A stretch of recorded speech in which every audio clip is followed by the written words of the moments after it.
Hi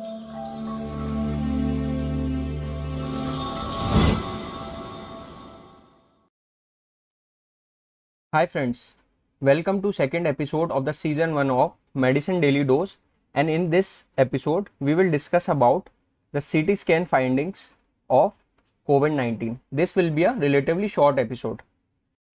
So guys, first of all, according to the Fleshner Society consensus, CT scan is only indicated in patients with worsening respiratory status or who have increasing oxygen demand. It is not indicated in clinically mild illness unless these are at a risk of clinical progression. It is usually indicated in moderate to severe illness,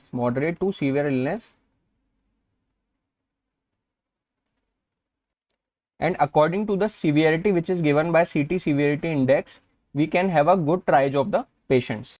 So according to this radiological society, when a radiologist sees a CT scan film, the findings can be typical COVID-19 pneumonia findings. There can be indeterminate findings, and some findings are atypical, that is less likely for COVID-19 pneumonia. So the typical COVID-19 findings includes peripheral bilateral ground glass opacities, which can be with or without consolidation, and these usually form crazy pavement appearance. Crazy pavement appearance is due to thickening of the secondary lobular septa, which forms the appearance of crazy pavement. There can be multifocal ground glass opacities with or without consolidation forming a crazy pavement appearance, and also the reverse halo sign is a typical COVID-19 pneumonia finding. Reverse halo sign is also known as atoll sign, and in this a ground glass opacity is surrounded by a consolidation. So it forms a reverse halo sign. It is important to note that ground glass opacity leads to consolidation. That is, ground glass opacity is the early stage of consolidation, which appears little bit lighter than the typical consolidation. Now when we consider the indeterminate findings, that is, we are not sure whether these findings are typical or atypical of COVID-19. These include multifocal. The important terms are when we get a diffuse or perihilar or unilateral ground glass opacity with or without consolidation, lacking a specific distribution, and are non-rounded and non-peripheral.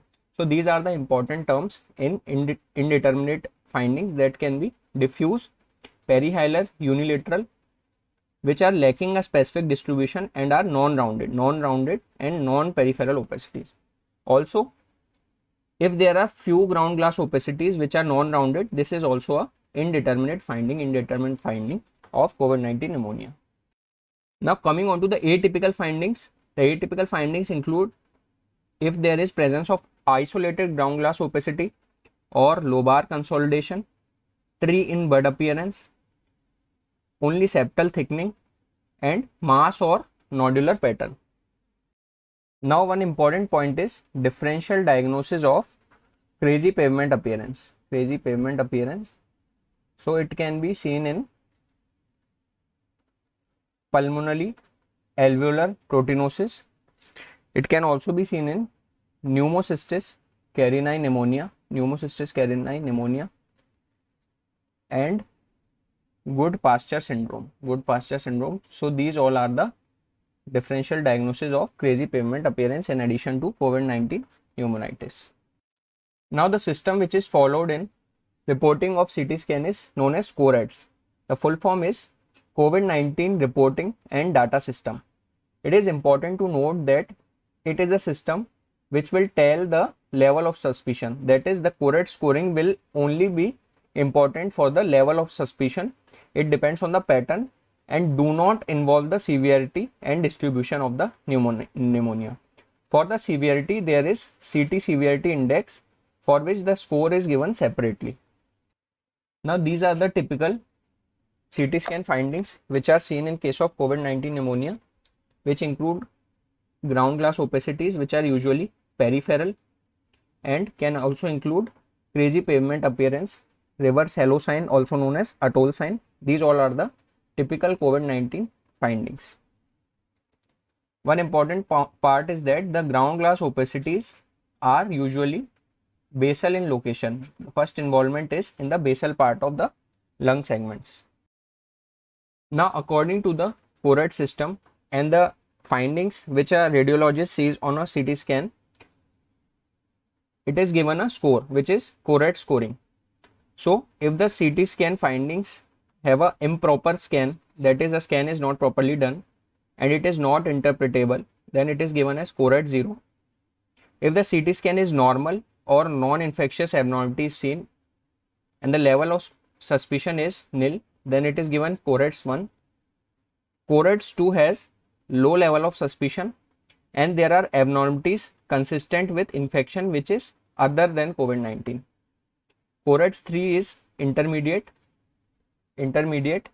and the CT scan findings are equivocal or indeterminate.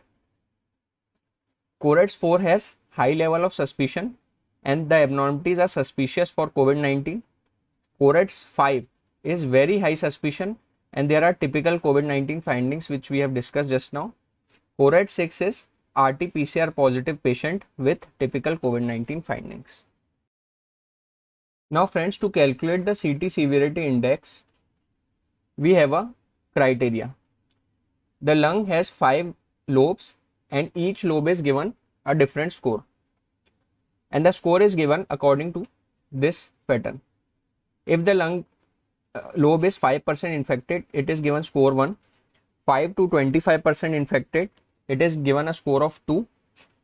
25 to 50% infected, given a score of 3. 50 to 75% score of 4 and more than 75% score of 5.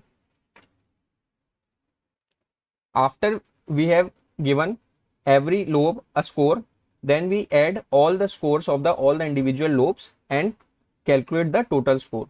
If the total score is less than 8, it is mild. First of all, total score will be given out of 25. Since the one lobe is getting maximum of 5 score, the total score will be given out of 25. And the total score, if it is less than 8, it is mild. 9 to 15 is moderate and more than 15 is severe. Let's look at this with the help of example. For example, right upper lobe is 20% involved. Right middle lobe is 40% involved. Right lower lobe is 60% involved. Left upper lobe is also 20% involved and the left lower lobe is 80% involved. So according to the table, the right upper lobe will get a score of 2. The right middle lobe will get a score of 3 and the right lower lobe will get a score of 4. Similarly, left upper lobe will get a score of 2 and the left lower lobe will get a score of 5. After adding these, 2 plus 4 6, 6 plus 3 9, 9 plus 2 11, 11 plus 5 16. The total score comes out to be 16. So in this case, we have the severe CT severity index, that is 16 out of 25. The patient will be having a report which will be telling if the typical findings are seen, that a patient has CT severity of 16 by 25 and depending whether he is RT-PCR positive or not, a CT CORAD score of 5 or 6. Okay friends, so this is the question of this episode. A 48-year diabetic male COVID RT-PCR positive was prescribed HRCT thorax when his O2 requirement started increasing during the hospitalization. Radiologist commented bilateral multilobar ground glass densities consolidations with interlobular and intralobular septal and interstitial thickening suggestive of viral etiology. So we have to tell what is the CORADS and what is the CT severity index. CORAD score and CT severity index. You will be getting 10 to 15 seconds for this question. All the best. Comment fast in the live chat.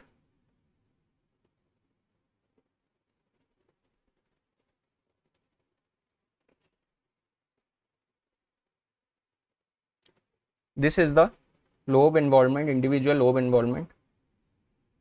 Just calculate the CT severity of individual lobe and sum all these.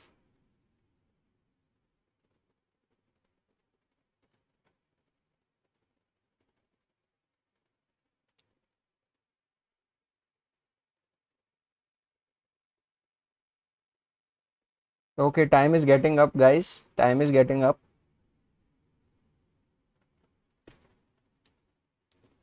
Thank you so much.